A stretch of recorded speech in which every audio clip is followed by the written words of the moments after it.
ဒါဆိုဒီလေးပဲကြည့်ကြရအောင်ပါအကြကံရ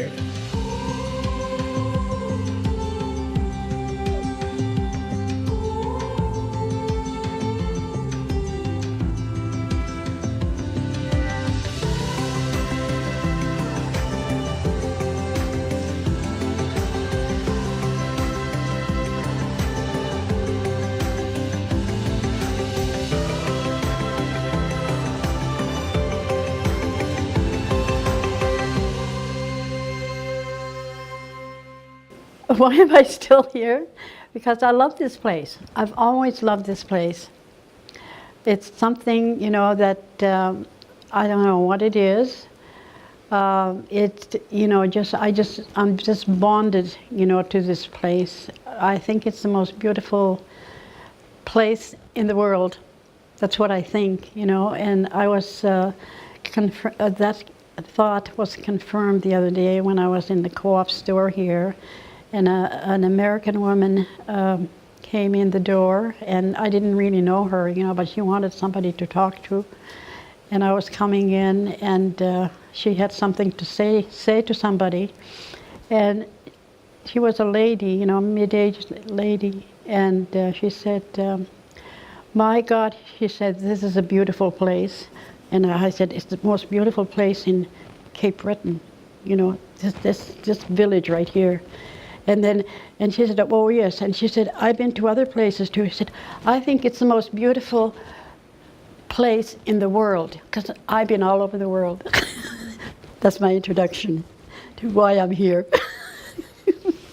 Before even the settlers came, there's evidence, you know, in the that has been found now in the Burt, that there's artifacts that have been found that are 10,000 years old. So there's proof, you know, that our native Mi'kmaq people have been around, you know, for 10,000 years. That's known, you know, in our history books right now. So I think that's something to be very proud of. You know, the people were found to, you know, be a culture, you know, that was alive and well, and it still is. This is something very, very extraordinary, I think, you know. I don't know if anybody thinks so. And I think the young people now are beginning to realize, like the people that are sitting around, the young people are sitting around, it hasn't registered in their heads how wonderful it is, you know, to be here in this part of the country that is so beautiful. We used to go to Chapel Island every year for mission.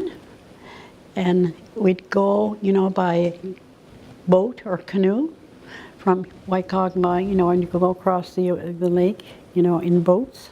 But most of the transportation was by boat, you know, when you went to Chapel Island. That's where my parents met. They met in the summer, and my father went back, you know, I guess once or twice to visit my mother in Chapel Island, and he must have proposed to her. And my father told this story about how, you know, the marriage, you know, sort of took place. It was February, it was winter, and you know, they were to get married on February the 11th. And when February 11th came, they had to postpone the wedding because my mother had ordered a dress from Eaton's, her wedding dress, and it didn't come. So they had to postpone the wedding. So that was funny. So, they finally, you know, I guess it came the next day, and they went from Chapel Island, you know, to St. Peter's is where they got married. And they went by horse and sleigh from their house, you know, to St. Peter's, you know, where there was a church there. That's where they got married. And they came back, you know, to Chapel Island, and they had a big wedding there. And they used to have big weddings. It didn't last for one day, it lasted for a week. So, you know, they had a great time. And then my mom and dad, and of course, you know, she wouldn't go anywhere without her mother. She had to, they went back to Port Hawkesbury, and they got a train from there. And then my dad wanted to take his bride out to dinner, and of course his mother went too. You know, my mother wouldn't go without her mother. Her name was Janie Peck, and Janie Paul was her name really. And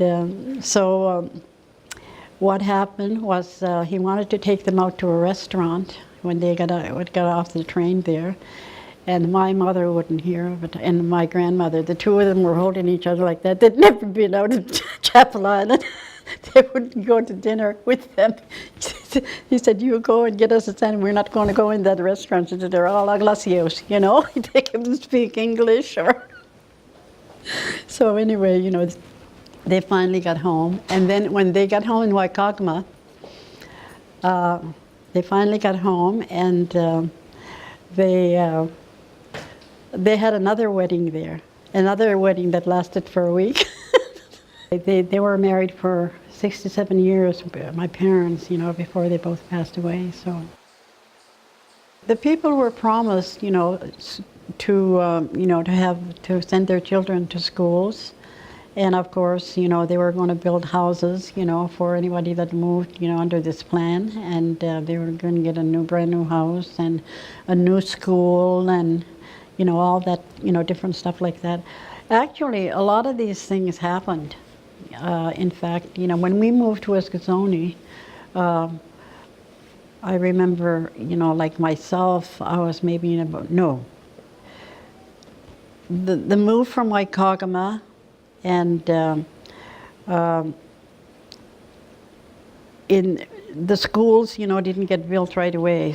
And in the meantime, you know, well, after we moved, my mother had tuberculosis, and she had to go to the sanatorium in Kentville. And so we didn't really have anywhere to go. We didn't have a home, and we lived in this farmhouse with 3 other families near where Dr. Granny lives right now in Eskasoni, you know, right around there. There was a big farmhouse right above there, and that's where Annie was born, my youngest sister. She was born, we weren't born in the hospital, all of us. And we were all, you know, my mother used to say, you know, that all she knew is that we were all 2 years apart, because the old ladies used to say, if you breastfeed, you won't get pregnant. So, you know, she said she didn't breastfeed for 2 years, came around, and then at the same time, you know, like she stopped breastfeeding, and she got pregnant every year, every 2 years.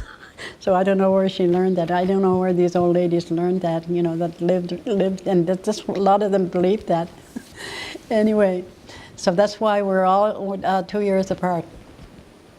And we were all born, you know, like 4 of us were born in Eskasoni, and Waikagama, and the last one, Annie, was born she was born in a house, that farmhouse that we lived in, and we had to move out of the farmhouse, you know. She was born right at home, and we were moved into another house, you know, that was very, very poor. In the middle of the night, we had to move out of there, because our house, because there was a baby that's going to be born there. There was a lady on the reserve who used to deliver babies, and that was Mrs. Victor Jador. So she was called in the middle of the night, you know, right next door to where we were. We were pushed out of the home, and all these ladies came over in the middle of the night and came with, you know, this midwife. We were all born by a midwife, Mrs. Victor Jador. She was a very, very famous and very, very efficient person, you know, to do the job that she did. So there was a doctor on the reserve. His name was Dr. McLeod, but most of the time, Dr. McLeod, who was from the village, you know, didn't come here, because he knew that this lady had been doing this for many, many years, and he just came around to check to see if everything was all right when it was all over. So, you know, we had that kind of experience, you know, we saw that, and we were brought up with that. Yeah, that's when we went to the residential school, and so, you know, the experience, you know, like she was gone already when my dad decided to put us in the residential school, and we had a big discussion about it. We didn't know that much about it, but we knew enough to know that our stay, because my mother was sick, that we had to go to a home. They used to, sort of look at it as an orphanage, where people, on the reserve who had children, if they were sick or their parents or families, it's like child and family services, sort of thing. If children couldn't be looked after, they were sent to the residential school. So it wasn't really that threatening for us, because, we had very strong parents, that knew, and they know how to handle children, and they know how to deal with them, like after years of experience, I guess. And what they said, it was, came true. What they told us, what's going to happen down the road. So, everything, they said that was going to happen down the road happened. My mother came home.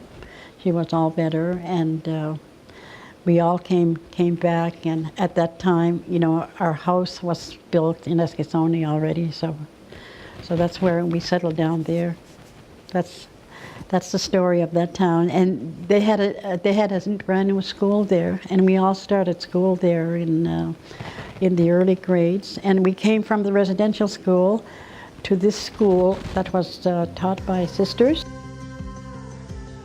Det är en betydande, det är också